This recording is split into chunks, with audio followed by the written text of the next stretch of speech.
Revolutionary talk for revolutionary times. Promoting peace, liberty, and prosperity around the clock. LibertyTalk.fm.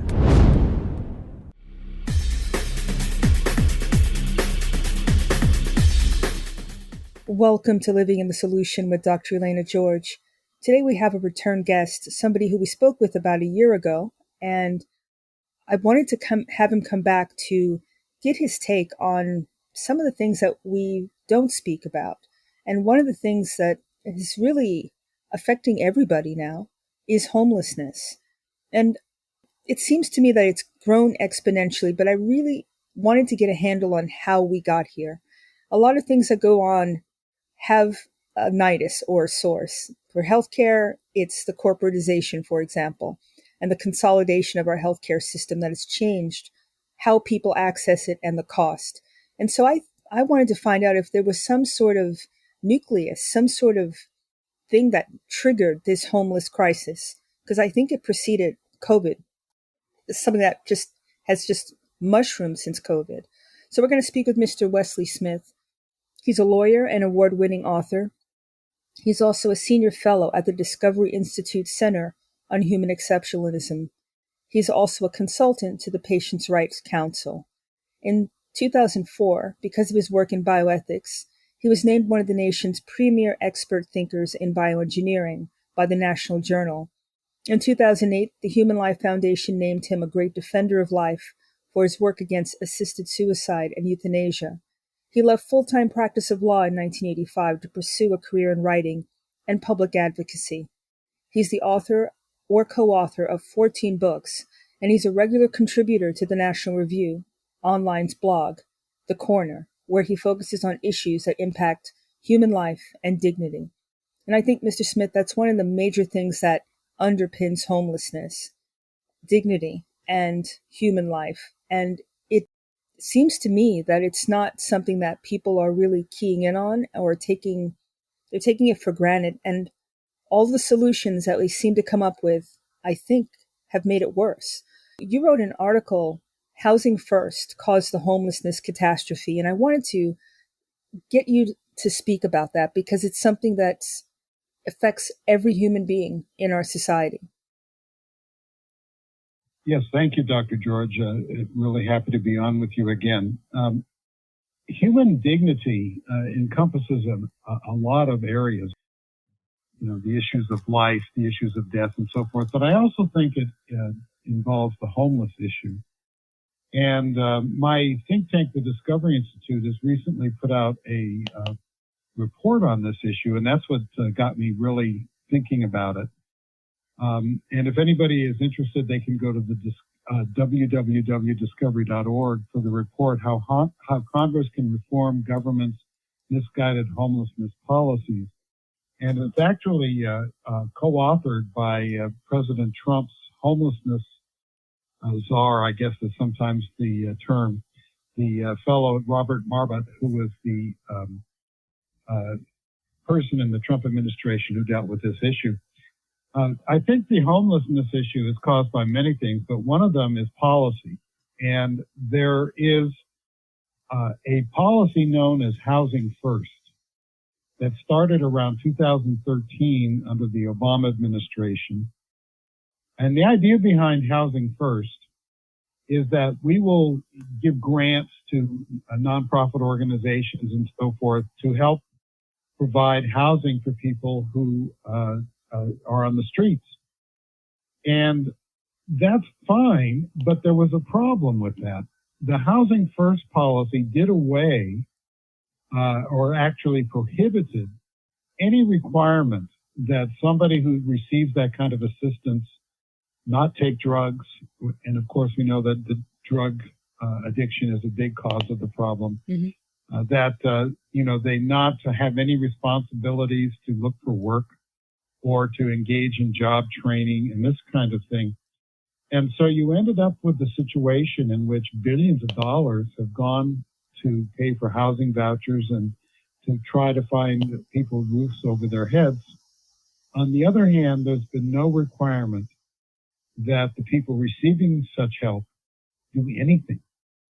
And that has left open a lot of dysfunction that isn't being addressed. I mean, these people may get offered, for example, rehab, but they don't have to take it.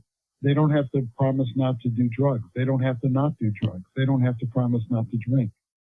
They don't have to promise to take the medication that they receive for mental illness and so forth. And so that I think has added to the problem, because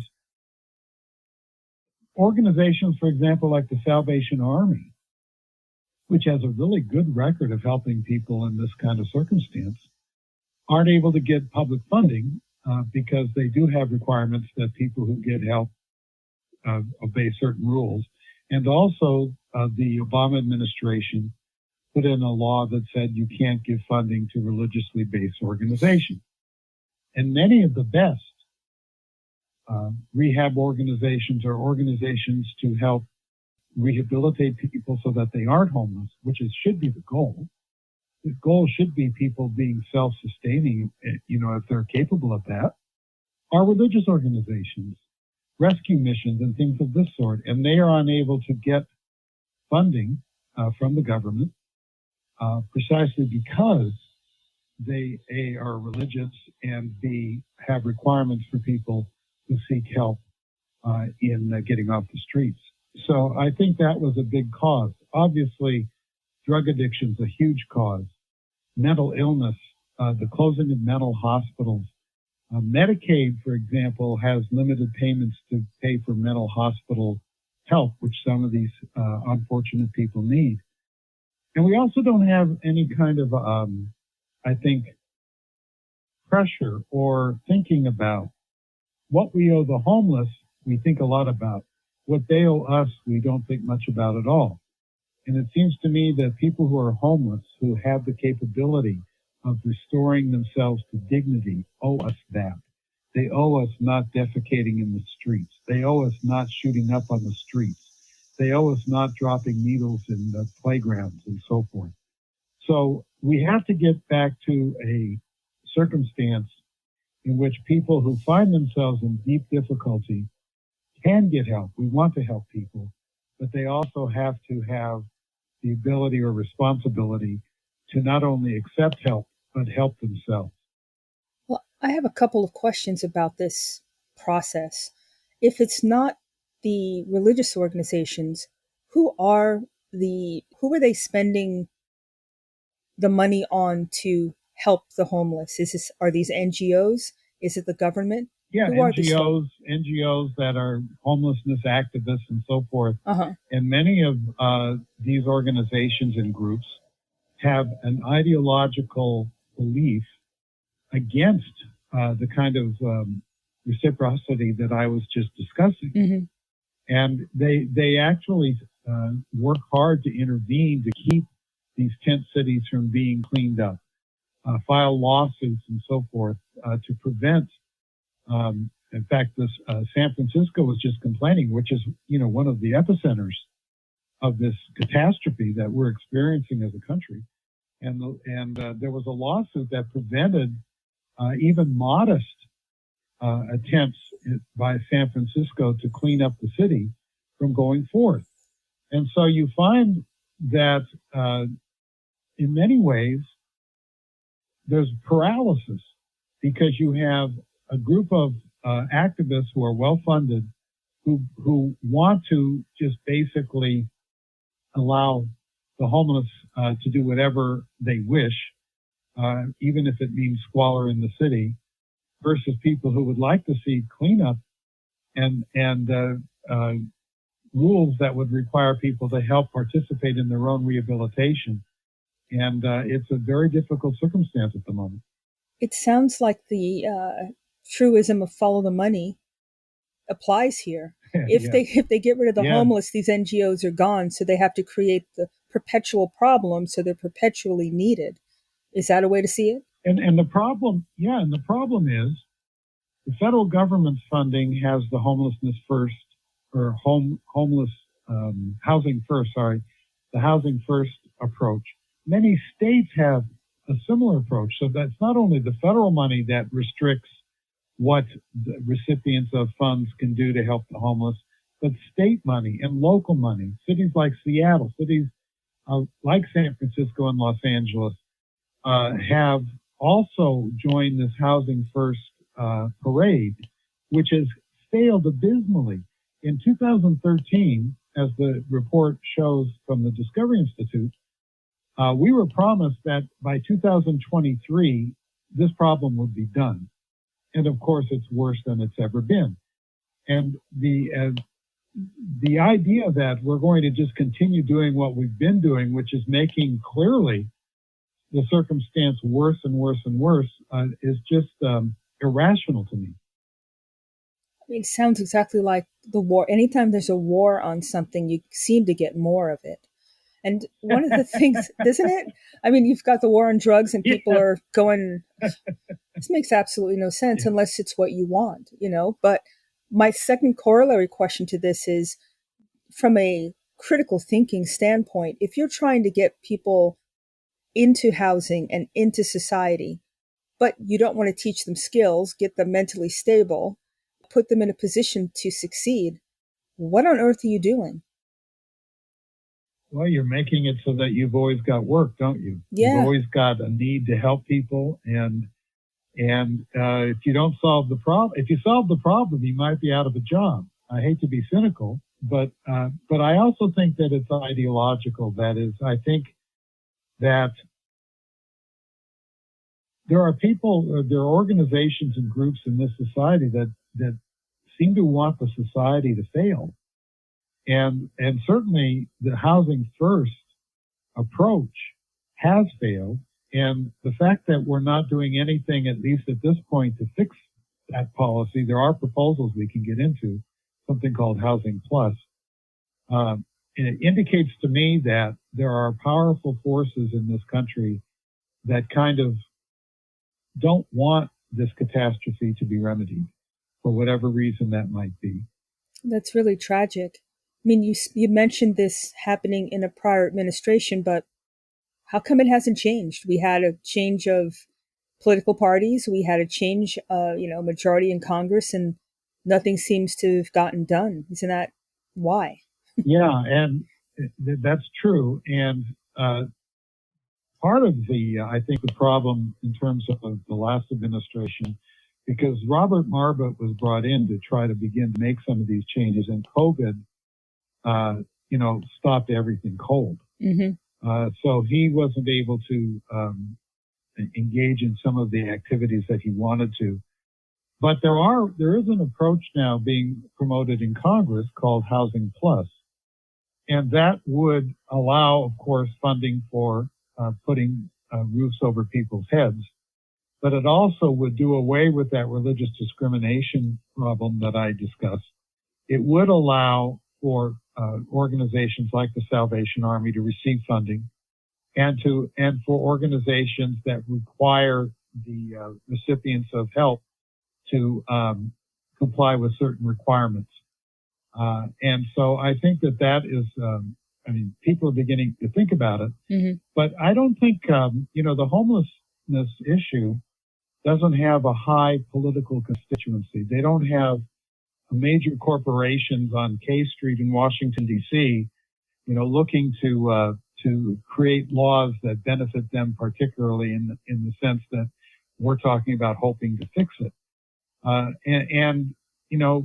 We all want to look away from this issue because it's very painful to look at. But the catastrophes of miles of homeless squalor tent cities,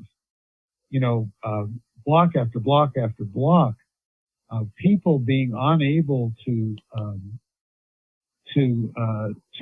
enjoy the peaceability and the freedom of downtowns, with downtowns beginning to shutter businesses because of rampant crime, which isn't necessarily just the homeless, obviously, but you have district attorneys, for example, in San Francisco and other cities that refuse to enforce shoplifting laws.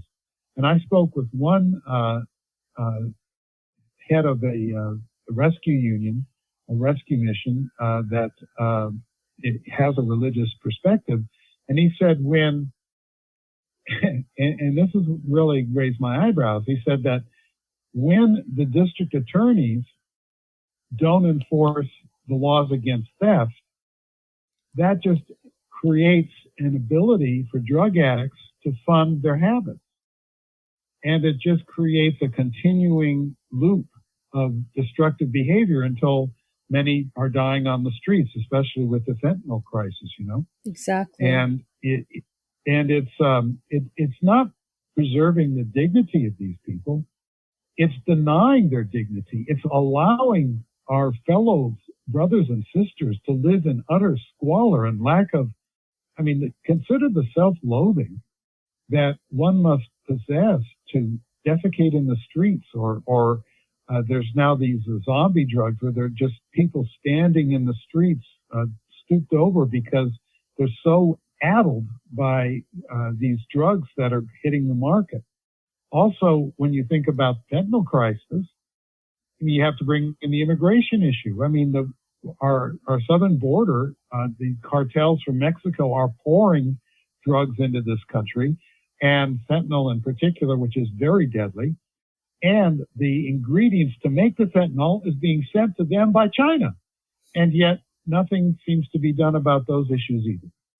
You have to question whether this is, from a standpoint of protecting your country, this is more than, it's a moral issue, it's an ethical issue, and it's also an act of, what is this, an act of war? Issue. Exactly. And these are the numbers we're talking about. In this Discovery Institute study, they went to aggregate the numbers.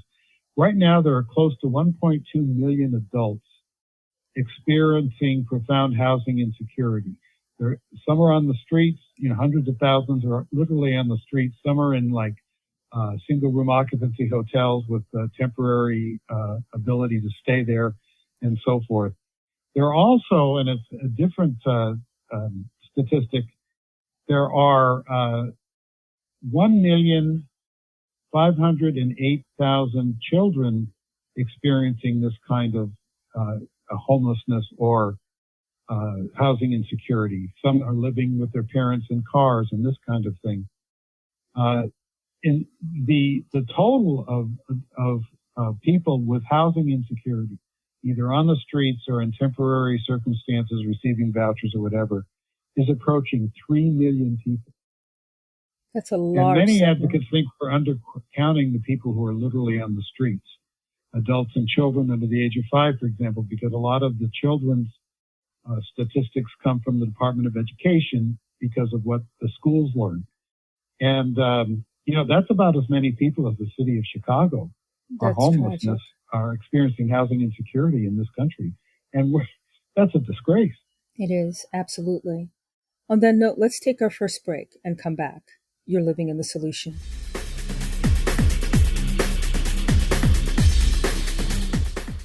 Welcome back to Living in Solution. We're speaking with Mr. Wesley Smith.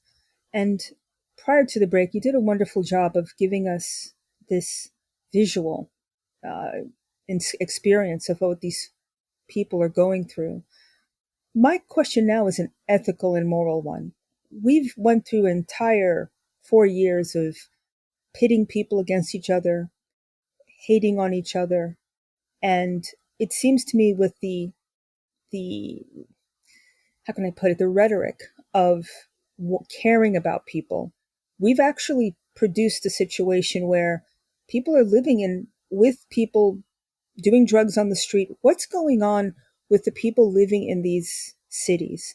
How do they walk over, basically live a separate life while this situation is going on? I'm not really hearing. Now I am, because it's affecting everybody. But there was no outcry. This was like a good thing at one point, was it not? I wouldn't say it was a good thing, but most people were, in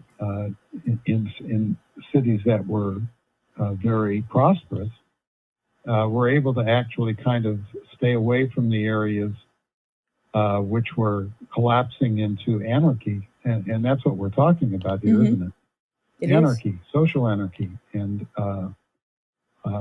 people who are engaged in behaviors that at one time would have been utterly unacceptable. But I don't think people are happy with it. I think you're seeing a lot of people voting with their feet and moving away from these cities. The tax bases are beginning to collapse.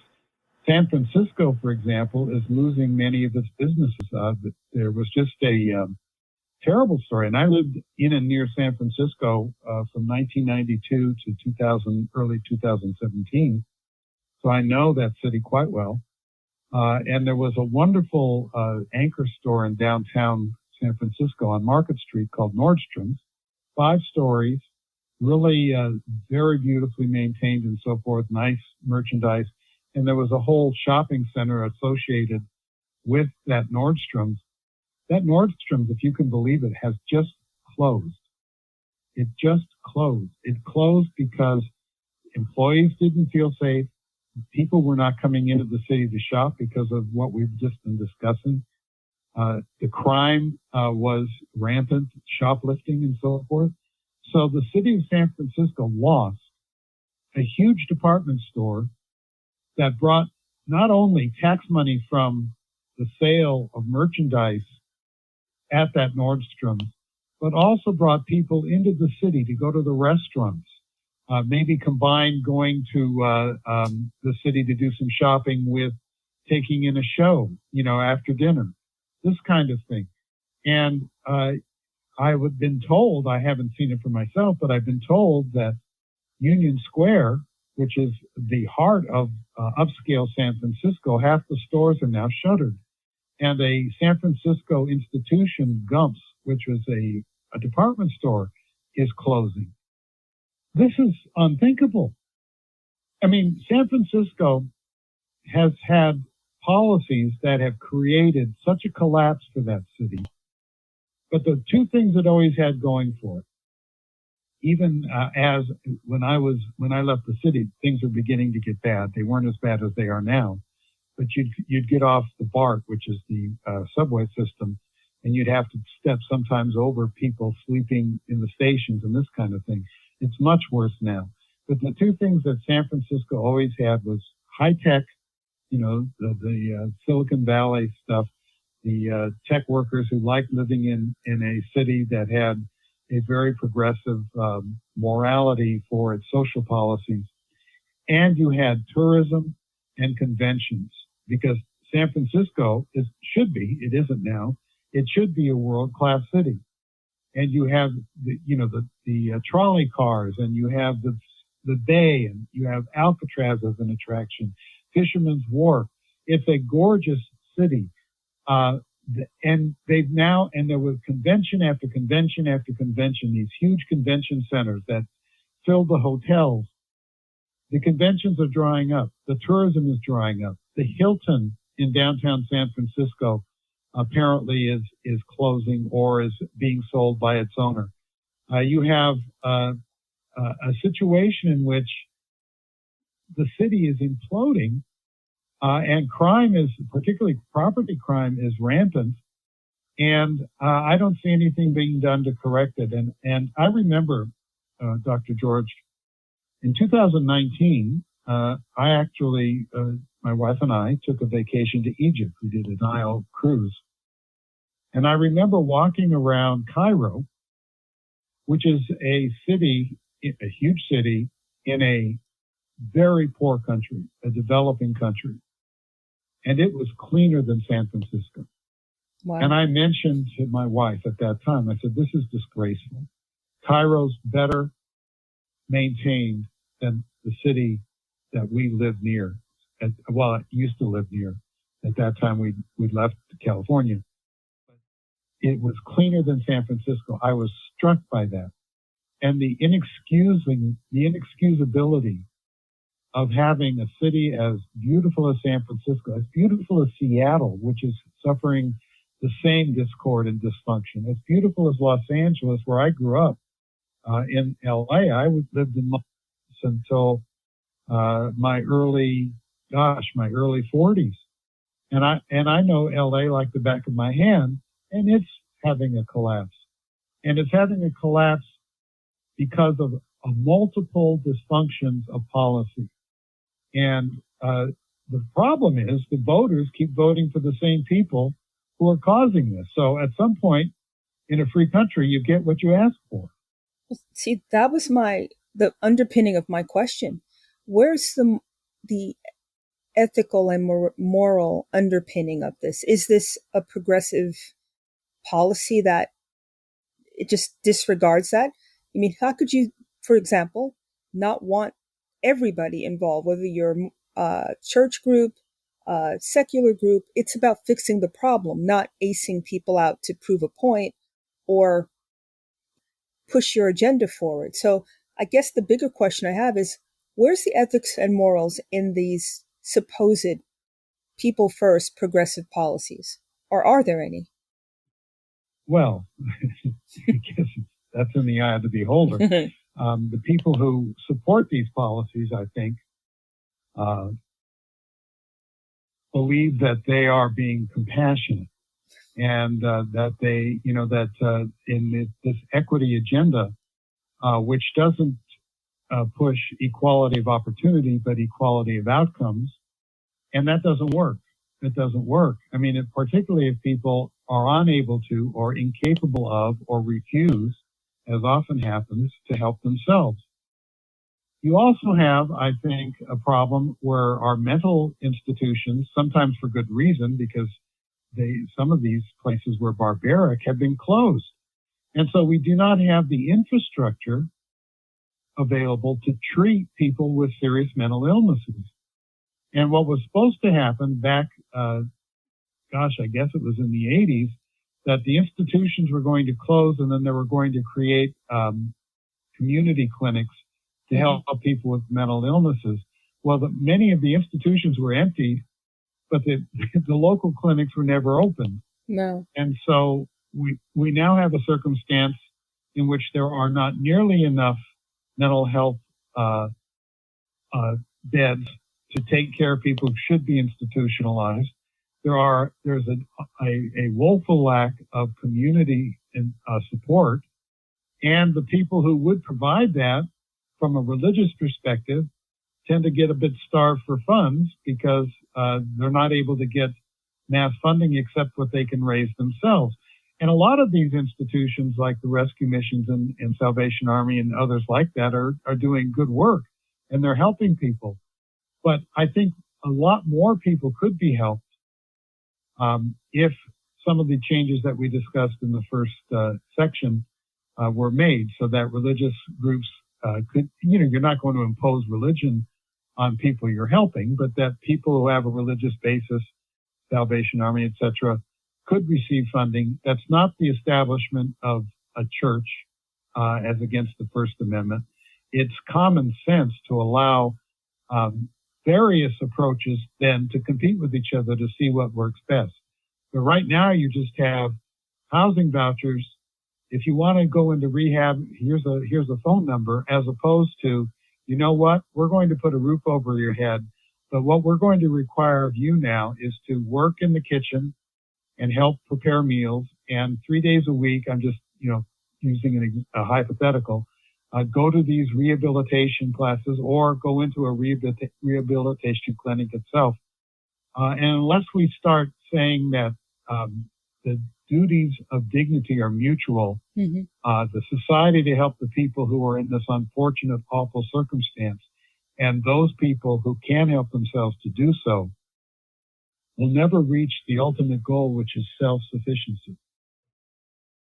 I have to put it out there that maybe self-sufficiency is not the end goal of any of this. And, we're having a housing crisis. During COVID, tell me, did the CDC, not being able to charge people who you rent, the renters didn't have to pay for several, I guess, over years or so, right? How did that affect this? Did it make it just that much harder for people to move into actual physical housing? I don't know the answer to that, but I do know that housing costs have shot through the roof. And I haven't done a study or focused on the causes of that. But that is another problem that needs to be looked into. Why are housing prices going up so high? Is it because, and this is, I don't know the answer to this, so I'm asking a question. Mm-hmm. Is it because we've got a couple of million people being brought in from south of the border every year, people who need roofs over their heads? Has that caused a shortage of available housing? We certainly know that a lot of hotel rooms that might be used for the homelessness are being used to house people who are asking for refugee status, but won't have a hearing on that for years, if they have a hearing at all. I'm not saying that's the cause. I'm asking, is that possibly a cause? What about the problem of, in many areas, particularly progressive areas, of making it hard to build new housing? There was a story in the LA Times on this housing first issue where they were building, a little one-room apartments, and these little one-room apartments were costing $800,000 each. Now, what is that? We're not talking about building a 4,000, 5,000 square foot house. We're talking about building small, let's say 400, 500 square foot units, and they were costing $800,000 each. That was a story in the LA Times. Well, where's that money going? It certainly doesn't cost that much for the construction materials necessary. And I doubt whether the workers are getting paid, $500,000 to build each one of these. So I'd be very interested to know where that money went. I don't know the answer, but that's a scandal in itself too. So we make it harder to build quality, low-cost housing. We have policies that prevent actual recovery efforts to be required in order to receive help. We don't have nearly enough mental health facilities for people who actually need it because they're so mentally ill they can't help themselves. We don't have sufficient ability to force people not to take drugs, which is a big part of the problem. We have law enforcement for quality of life crimes that is not being applied.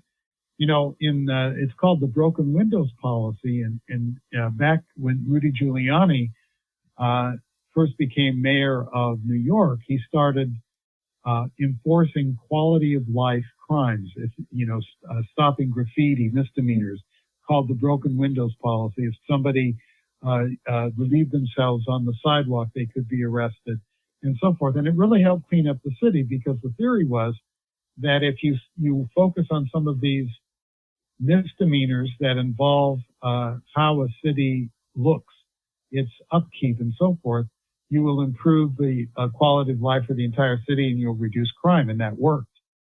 Well, that's now been abandoned after Mayor Bloomberg's time ended, and we now see that the broken windows policy has been proved in a negative sense, that when you stop enforcing quality of life crimes, when you stop prosecuting theft, you end up with squalor.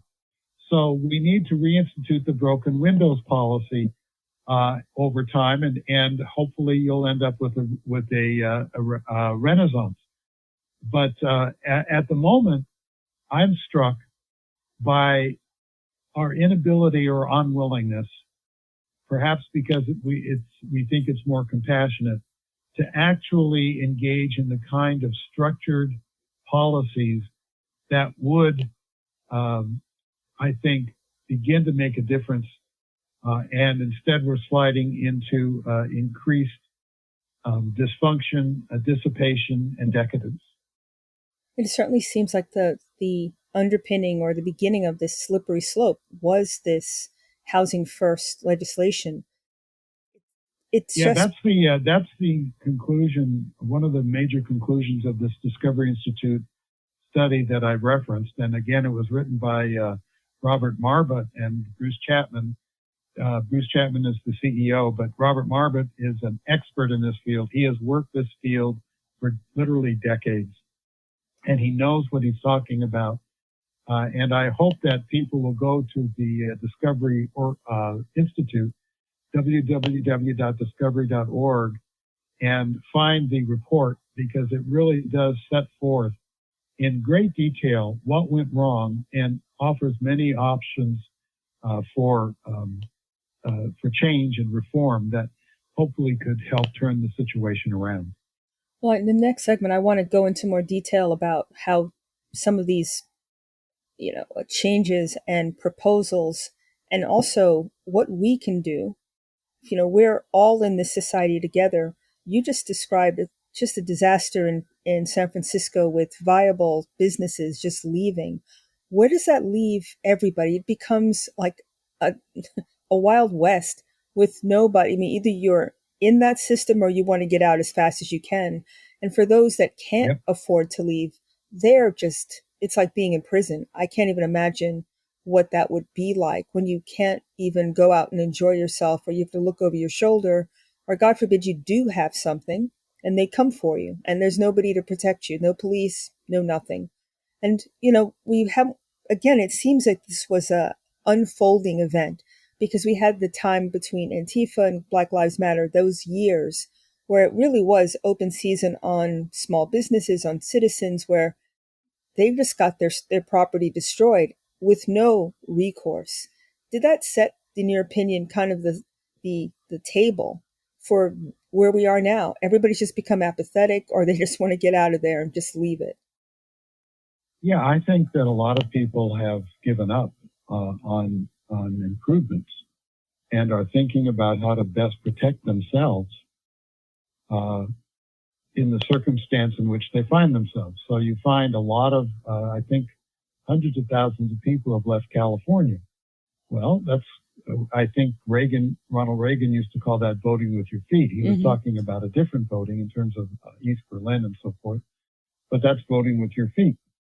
People are moving to other states where this crisis is not so bad, like Florida.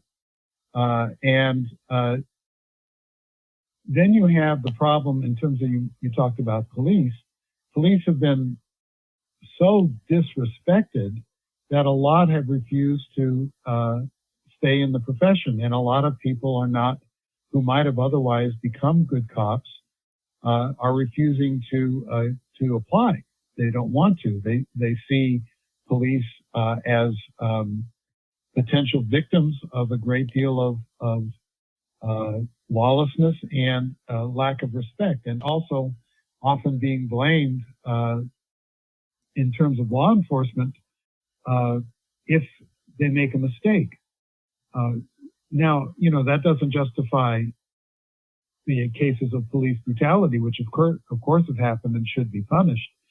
But there's a crisis now in policing throughout the country, where many big city police forces are down hundreds and hundreds of officers from what they should be having and what they used to have.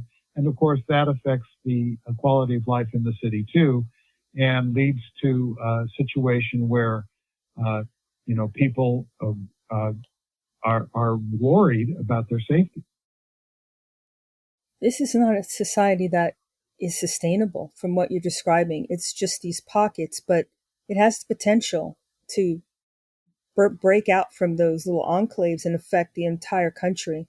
On that note, let's take our last break, because I want to talk about what you feel are solutions that we can start. We need to turn the tide on this as fast as possible. So let's take our last break. You're living in the solution.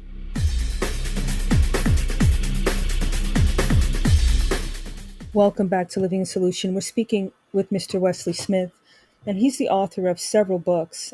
I think people need to go and read them. One of his most recent books, or a recent book in 2016, was called Culture of Death, The Age of Do Harm Medicine. I think that's timely in the situation that we find ourselves in. Where can people buy your books, Mr. Smith? Is it in Amazon, or do you have a website? Oh, yeah. Thank you. It's available on Amazon. You can still sometimes find them in the stores. It's been a few years. You can special order it at stores, but it's definitely on Amazon, Barnes & Noble, and so forth. People need to go and start really becoming aware and conscious, because it won't work if we're just turning a blind eye and removing ourselves from the situation, because it will follow us, I think. Part of what you talked about initially was, how do we get ourselves out of this? There were some tenets, some legislation that the Discovery Institute were proponents of that can start moving this in the other direction. What would some of those be? Yeah, the report has, let's see, I'm looking at 10 different actions that the Discovery Institute has recommended and is helping work with legislators and so forth to implement. The first, of course, is to pass legislation directing the Department of Housing and Urban Development, to eliminate housing first as the primary approach to addressing homelessness. This policy of vouchers only or housing first has failed. It has failed abysmally. I don't know how anyone would even defend that it hasn't failed. And if you keep doing it, it's going to fail even more. And so the first step is to make sure that the federal regulations and guidances and so forth do not prevent, in fact, require that people receiving support from the government for these programs, that there also be some service participation by the recipients of the benefits. So doing away with housing first, unless that happens, I don't think anything is going to change. There is a bill that people can look up. It's called Housing Plus, and it's sponsored by Representative Andy Barr of Kentucky, and it's H.R. 6018, if people want to look up the legislation. And that would prohibit the HUD secretary from restricting or limiting continuum of care funds from going to providers that require supportive services such as addictions, treatment, or job counseling. And it would require that no less than 30% of funding be used by recipients that provide or offer access to wraparound services, the kind of things we've been discussing about. So the third one is prioritize economic self-sufficiency as the primary measurement of effectiveness of all federal homelessness assistance programs. Right now, they measure success by the number of vouchers that are given out. That's not a good answer. What they should be doing in terms of determining whether a program is successful and working or not is prioritize self-sufficiency as the number one measurement of homelessness assistance programs effectiveness. So the idea is we want you not to need us, not we want you to keep needing us, right? Yeah. Number 4, prioritize trauma-informed wraparound services. 40% of all federal homelessness assistance funding should be used for direct trauma-informed wraparound services such as mental illness clinic services and treatment, substance use disorder treatment, job training, job retention, and so forth. So the funding would be 60% for housing vouchers and 40% to help people get to the place where they don't need housing vouchers. Number 5, require program participation in all federally funded homelessness assistance programs. To receive federal housing support, participants should be required to participate in self-sufficiency, health, life skills, behavioral health services, and so forth, similar to what is supposed to be done with Pell Grants and unemployment insurance. Number 6, restore funding for emergency programs. Right now, there is the emergency services are not receiving enough funding, and so there needs to be, this is going to cost money. There is going to need to be a restoration of some of that funding. But again, it isn't that you're spending the money. It's that right now we're spending billions of dollars, like $9 billion a year, and it's not being spent effectively. The suggestion has been made, and I think it's a good one by the Discovery Institute, that to replace kind of federal funding from the top down with block grant funding for states, because each state has different needs and different populations. So if you give the states the money so they can figure out how it's best to be apportioned, that would be a good way to go, and that would make it less bureaucratic and less top-heavy. Eliminate the institution for mental diseases exclusion in Medicaid. So I didn't know this before I read the report, that Medicaid basically excludes many mentally ill people from the cost of their treatment, sometimes causes a premature termination of treatment. So what the suggestion is that mental illnesses be much more eligible than it is today for Medicaid funding. And that way, when you do that, you'll end up with more mental health beds and more ability to help more people, because mental illness is a huge part of this problem. Number 9, review the budget of the National Institute of Mental Health to ensure that its priorities reflect the actual problems of neglect seen in day-to-day care of mentally ill, especially those who are homeless. And finally, incentivize local governments to eliminate local building fees for affordable housing construction. In other words, make it easier to build housing, not more difficult. And that would create more units for people to live. So this is that's a nutshell answer to at least some reforms that would make a dent in the problem. I think the other part of the problem, which isn't discussed in the report, is there's a moral collapse in this country. And that is going to have to be addressed. I don't think government can do that. I think that's something that churches need to do, synagogues, mosques, and people of goodwill who need to set moral standards again for behavior.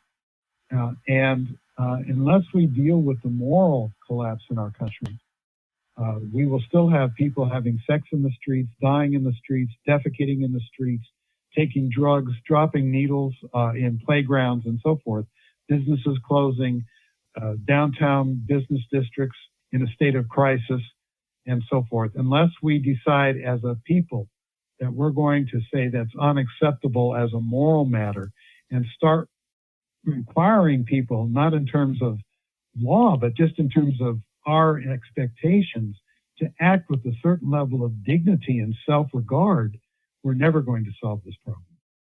Sounds like it comes down to holding people accountable and really highlighting personal responsibility. Now it seems it's all community-based. It's the good of the many. It's not about the individual having responsibility for their actions. It's because something happened to them or because society has done, so they don't have a responsibility because they're powerless somehow in this situation. Our responsibility is to love people. Mm-hmm. And love comes in many forms. And love should be aimed at the particular needs of each individual. Some people are homeless because they've had a terrible string of bad luck, lost jobs, this kind of thing. Those are the easiest people to help because they want to work, right? Mm-hmm. They want to improve their circumstance. Well, let's make sure we get to those people as fast as we can. And of course, a strong economy helps because the more jobs there are, the more people will be working. But sometimes people need to be told that this drug taking has to stop. And there are eventually, I'm afraid, going to be some people who are going to refuse help and refuse to do anything to help themselves. We're going to have to decide as a people what to do about that, because we can't just let people run amok in downtown city centers creating squalor. And we have to find out what laws can be passed and what policies can be enacted, that when people are recalcitrant and refusing to help themselves, that there's a way that we can make sure that at the very least they are not defouling cities, so that the people who are paying the taxes to keep the cities going can't even use their own communities. Well, does it come down to legislation? I mean, part of the problem that you described got exacerbated with the revolving door justice system. You can just commit, they're not petty crimes, but they're now acting like they are, robbing people, burglaries, assaults. A lot of these things you don't have to have bail for. Was it Illinois has no, I think they passed a law now, there's no bail, which is bail. Yeah, unbelievable. New York City has that in New York State. Yeah. I think those laws are terribly misguided. You have to not elect district attorneys who run on the plank of not enforcing the law, like the Los Angeles district attorney, who has basically allowed anarchy to reign in regard to some crimes that are being committed. So part of it is policy, certainly. Part of it is just enforcing the laws that exist. And part of it is expectations of people. If you expect them to improve, many will. If you don't expect them to improve, many won't. That's a very good point. It's the same thing in school, isn't it? When you had an expectation, you rose to the occasion. But if everybody thought that you could just do what you wanted, I think it just feeds the lowest common denominator when there's no expectations or there's excuses made for why you can't. Then you're going to self-fulfill. And what about these drug policies where it's now legal for various recreational drugs? Did that contribute, do you think, to this societal acceptance? And of course, since you accepted If you it, people are going legalize to go. something, you're going to have more of it. That's a good point. That's a pretty clear point. I think the experiments in drug legalization, we were told the war on drugs doesn't work and so forth. But Oregon has legalized drugs and Colorado has legalized drugs to a certain degree. And we're certainly finding in Oregon that it's a catastrophe. So I think that, we talk about the states as test tubes for policies. Well, there have been some states that are trying this drug legalization approach, and it's making matters much, much worse, and certainly contributes to the inability to get people off the streets because they're engaging in dysfunctional behavior that we have decided to legalize because we no longer have the grit to enforce these kinds of laws that I think are actually failing the people that we're supposedly helping. It just seems, I don't know how to put this, but it's a lack of respect for humanity. It is. You're saying that you want to help somebody get them into a home and get them to be, I assume this is what it wants, to be productive citizens, yet you don't provide them any means to do that. You lower the floor further, and then you make it hard for them. Even if they wanted to, there's no program that's actually designed to help them. So what I'm seeing is there's a pipeline for mental illness to the prison, which is huge. There is, I don't even know, we didn't even talk about families per se, but I can imagine this breaking the family unit because it's so under stress. That's, yes, yeah. Yeah, that's the underpinning of society, is having functional units, family, friends, and being able to pursue, you should be doing better as you get older, not worried about whether you're going to survive. It's just a whole different mentality of siege and being in a combat situation. And it just breeds everything to keep going in the pathway that it's going, don't you think? Yeah, and I think the increased collapse of religious faith has a part in this too. Well, there's been a war on that. I'm not a proselytizer or anything, but I do think it has a part in this. I would have to agree. But it's not just a passive, it's very actively against it. There's all sorts of demonstrations demonizing anybody who believes in God. No matter the religion, it's about whether you believe God is important or the government. It seems like there's two poles to this, and there's been a concerted effort to push it more towards government. That's the end all be all. Everything else is subservient to that. I'm not going to argue with you.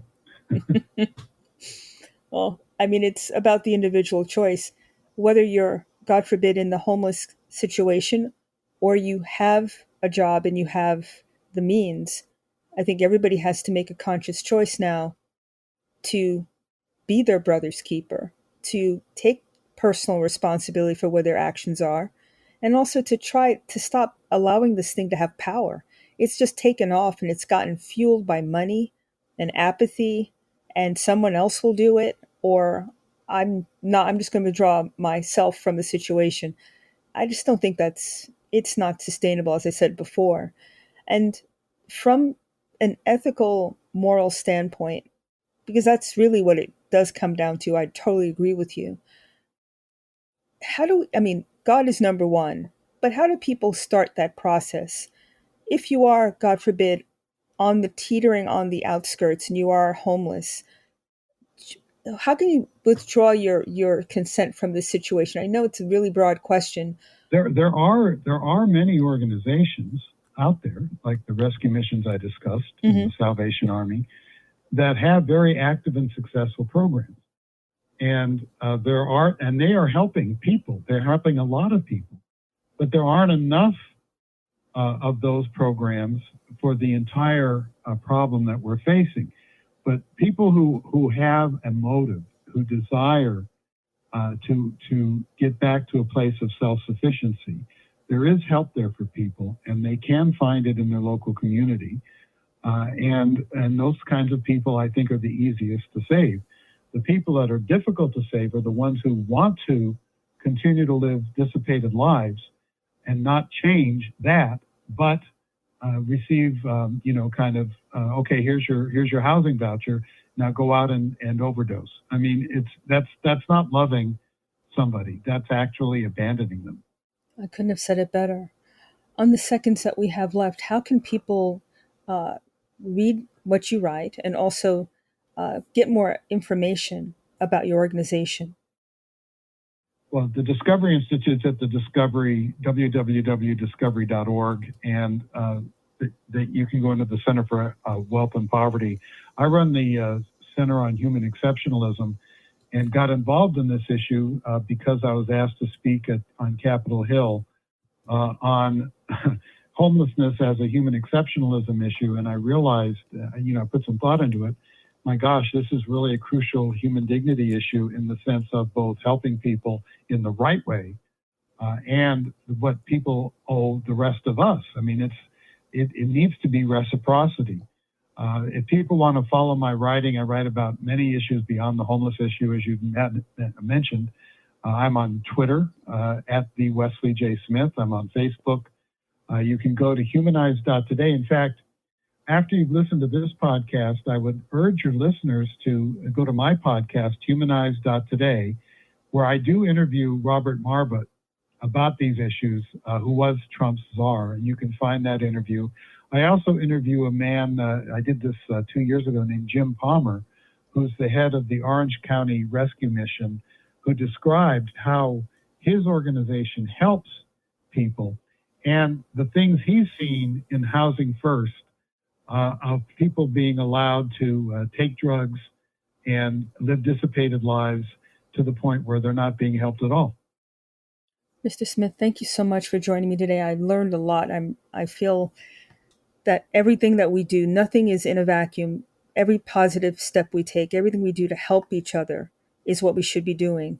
So again, thank you for everything you do. Well, thank you, Dr. George. I appreciate it. My pleasure. And thank you, everybody, for living in the solution.